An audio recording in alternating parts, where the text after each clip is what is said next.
اگر ہم دوبارہ سے پولیٹیکل ایلیٹس پہ ہی آ جائیں, نواز شریف کے ہم نے دیکھا ہے, نواز شریف صاحب کے بہت پرسنل ریلیشن شپس ہیں نریندرا مودی صاحب کے ساتھ. تو اس طرح کے ریلیشن شپ, انہوں نے کچھ سال پہلے ان کو شادی پہ بھی انوائٹ کیا تھا, مطلب اتنے پرسنل کے ریلیشن شپس ہیں. اب اس طرح کے ریلیشن شپس کیا ایک اسٹیپ ہیں کشمیر جیسے ایشوز کو سالو کرنے کا, انٹرنل کانفلکٹس کو ختم کرنے کا, یا پھر یہ صرف پرسنل گینز کے لیے؟ یہ تو اس طرح کے جو تعلقات ہوتے ہیں یہ تو ڈپلومیسی کی ایک بہت بڑی کیا کہہ سکتے ہیں آپ, ڈپلومیسی کا ایک رول کہہ لیں یا ایک طریقہ کہہ لیں کہ جب پرسنل جو تعلقات ہوتے ہیں وہ آپ کے بائی لیٹرل تعلقات کی بنیاد رکھتے ہیں. جیسے اگر آپ کے پاکستان کے فارن منسٹر کے یو ایس کے سیکرٹری آف اسٹیٹ سے اچھے تعلقات ہوں گے, اچھی ٹرمز پر ہوں گے, تو وہ بہت کچھ دوسرے مسائل بھی حل کر سکتے ہیں. تو جب آپ کے پرسنل تعلقات ہوتے ہیں تو آپ ان کو ملکی لیول پہ کنورٹ کر سکتے ہو ملک کی بہتری کے لیے. مسئلہ پاکستان کا یہ ہے کہ ہماری جو پولیٹیکل ایلیٹ ہے, جو میں نے پہلے کہا کہ ان کے جو سارے ایسٹس وغیرہ وہ تو باہر ہیں, تو وہ ہمیشہ پرسنل انٹرسٹ کو, یہ میرا ذاتی خیال ہے کہ وہ پرسنل انٹرسٹ کو آگے رکھتے ہیں اور قومی مفاد کو وہ پیچھے رکھتے ہیں. تو جب تک نیشنل انٹرسٹ ان کی پرائیورٹی نہیں ہوگا نا, تو پاکستان میں یہ کشمیر ہو یا کوئی بھی ایشو حل نہیں ہو سکتا. پہلے ان کو اپنے ذاتی مفاد سائڈ پہ رکھنے ہوں گے.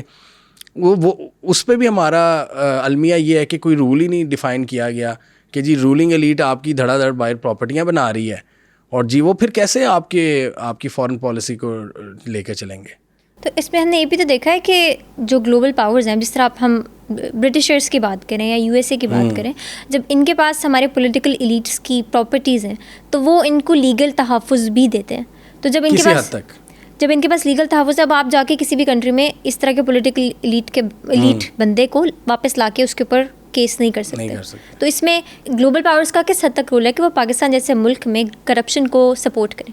جی یہ اس سے پتہ لگتا ہے کہ جو ان کے تعلقات ہیں, جو پرسنل انٹرسٹ ہیں, اس کی وجہ سے یہ گلوبل پاورز پر کسی حد تک ذمہ داری عائد ہوتی ہے کہ وہ پاکستان میں کرپشن کو انڈائریکٹلی سپورٹ کر رہے ہیں. کیونکہ اگر ان کا کوئی یس مین ہوگا جو ہر بات پہ یس کہے گا, تو اس کو اسی کی ماننی پڑے گی. وہ پاکستان میں ایک بڑے لیول پر ہیومن سینٹرک پالیسی نہیں بنا سکتا. وہ پاکستان کے مسائل کو حل کرنے میں اتنا انٹرسٹڈ نہیں ہوگا جتنا انٹرسٹڈ وہ ہوگا کہ یار میرے وہاں پہ میرا کوئی ایسٹ ہے یا میرا بچہ پڑھ رہا ہے, اس کے ذہن میں یہ چیز ہوگی. اور اگر اس کا کوئی بزنس ہے یو ایس میں, اس کو اس سے زیادہ لگاؤ ہوگا بجائے اس کے کہ وہ پاکستان میں کوئی گریٹر اسکیل پر بہتری لا سکے. تو اس سے گلوبل پاورز کا ڈیفینیٹلی ایک رول بنتا ہے, اور ان کو کوئی پرواہ نہیں ہوتی گلوبل پاورز کو کہ جی ہماری وجہ سے پاکستان میں کیا بہتری, یا وہ U S A type programs وہ سائڈ پہ چلا دیتے ہیں. اس کے ذریعے وہ ایک اچھا امیج بھی رکھتے ہیں سوسائٹی میں. وہ اچھے ایونٹس کروا لیں گے, لوگوں کو بلا لیں گے. ایک وہ انہوں نے سائڈ پہ رکھا ہوتا ہے, این جی اوز کو بھی وہ فنڈنگ کر رہے ہوتے ہیں.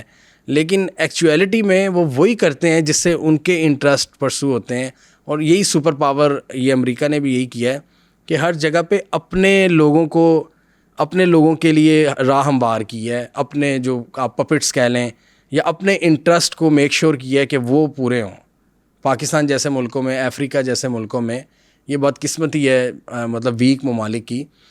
ویسے تو چھوٹے ملک بھی ہیں جو ویک نہیں, ان کے آگے کھڑے ہو جاتے ہیں.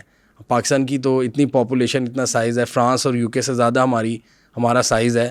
لیکن پھر بھی ہم ابھی شاید وہ ہماری جو پارٹیشن کی جو چیزیں تھیں وہ ابھی تک ہمارے ساتھ جڑی ہوئی ہیں کہ ہم ابھی تک وہ کولونیل مائنڈ سیٹ سے نکل نہیں رہے. ہم ابھی تک ان کی ایز اے کالونی کے طور پہ ایکٹ کر رہے ہیں. اگر ہم نے دیکھا دنیا میں 9 ملک ہیں جن کے پاس نیوکلیئر پاورز ہیں, ان میں سے پاکستان صرف ایک مسلم ملک ہے جس کے پاس نیوکلیئر پاور ہے. مگر ایک نیوکلیئر پاور ہونے کے باوجود وی نو کہ ایک نیوکلیئر پاور ملک کی کتنی اہمیت ہوتی ہے, کتنا پاورفل, کتنا اسٹرانگ ہوتا ہے. مگر اس کے باوجود بھی ہمارے پولیٹیکل ایلیٹ اتنے ڈیسپریٹ ہیں گلوبل پاورز کے لیے. کیوں ہے ایسا؟ وہ اسی وجہ سے ہیں جیسے ہم نے بات کی ہے کہ پرسنل گینز سب سے بڑی وجہ ہے. لیکن یہ جو نیوکلیئر پاور بھی ہم نے حاصل کی, وہ بھی اب جہاں پہ برے لوگ ہوتے ہیں وہاں پہ اچھے لوگ بھی ہوتے ہیں. نیوکلیئر پاور بھی ہم بنے اور نیوکلیئر کیپیبلٹی حاصل کی, وہ بھی بہت زیادہ مشکلات کے بعد. ڈیفینیٹلی کچھ تھے اچھے لوگ جن کی وجہ سے ہم نے ایک طرف, اب اس کی کیا سٹوری تھی کہ ایک طرف تو جنگ ہو رہی تھی, سوویت یونین کی جنگ ہو رہی تھی, ہم امریکہ کا ساتھ دے رہے تھے, ضیاء الحق کا دور تھا, اور پیرالل میں ہم اپنا نیوکلیئر جو پورا سیٹ اپ ہے اس کو بھی ڈیولپ کر رہے تھے. اب بہت سی رپورٹس یہ کہتی ہیں کہ CIA کو پتہ تھا اس وقت کہ ہم کر رہے ہیں, لیکن انہوں نے آپ کو مجبوری کے تحت اگنور کیے رکھا کیونکہ ان کو آپ کی ضرورت تھی, ISI کی ضرورت تھی افغانستان میں, اس لیے وہ ہمیں کچھ کہہ نہیں سکے. اور ہم پیرلل میں اپنا نیوکلیئر تیار کرتے رہے. وہ ڈیفینیٹلی وہ پاکستان کے حق میں سوچنے والے لوگ تھے جنہوں نے پاکستان کا بھلا سوچا.